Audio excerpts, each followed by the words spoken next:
which is a title of a poem by Theodor Rutke. Rutke, is that how you say it? I'm terrible with German last names. That's him, I'm telling you. Okay. He takes his waking slow. Hubcap is too distraught for coffee. He can't find his keys. The dry cleaner kept the white shirt he planned to wear today. Oh, and you wouldn't believe the nightmare he had last night. The nightmare that kept on going even after he woke up and went back to sleep. The double-rounded nightmare. I say, tell me about it. He pauses, looks up from under a hedgerow of mussed hair with wild eyes, a coyote in the bushes. He doesn't know if he should tell. It was seriously dreadful. He still can't believe it.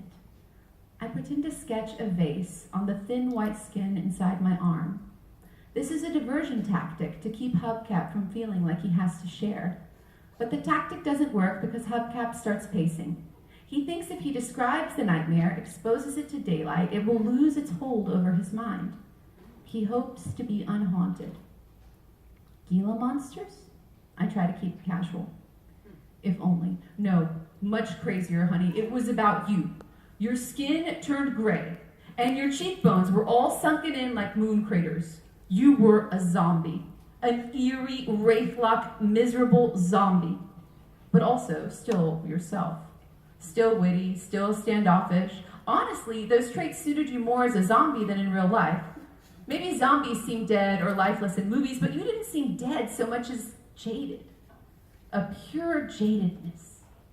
He's not trying to hurt my feelings, and yet it hurts to hear myself described as ideal in zombie form.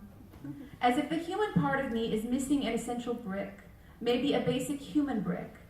I don't want to parse this, so I ask what happened next in his dream. Well, you were there like an urn of unspilled ashes, creepy, but nonetheless my wife. You were my wife.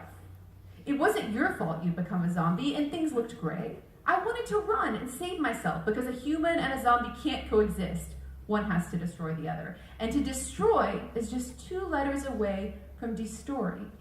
And I didn't want to destroy or destory you, but I didn't want to be destroyed either. Running seemed like a wise thing to do. I agree. I would have run. Maybe posted a warning on Facebook while pausing to catch my breath behind a woodpile, but run like a good kite wind. Did you run?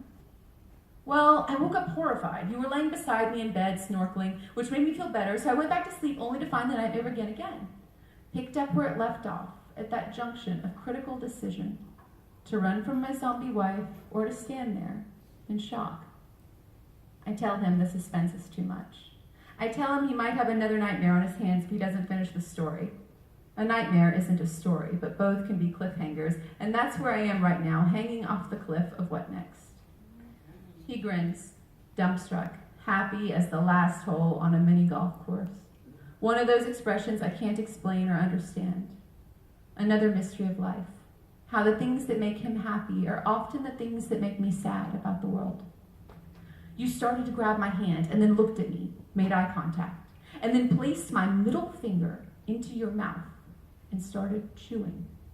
I could hear the tiny bones breaking, and it sounded like cereal crunch. You were eating my fingers, and I was watching because I let you do it, see? I let you eat me alive because I didn't want to be apart from you. I didn't just sit there paralyzed by fear, honey. I chose to be consumed. I tell him that's the sickest thing I've ever heard. Seriously, the sickest. And yet, it isn't entirely sick because it sounds true. Not true in the real life sense, but true in the existential sense. True as in choosing to die so something you value more than your own life can live on. I tell Hubcap it's the most romantic thing I've ever heard.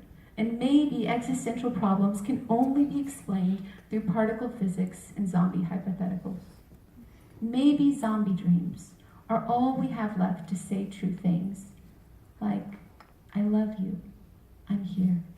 You're killing me. So that's story.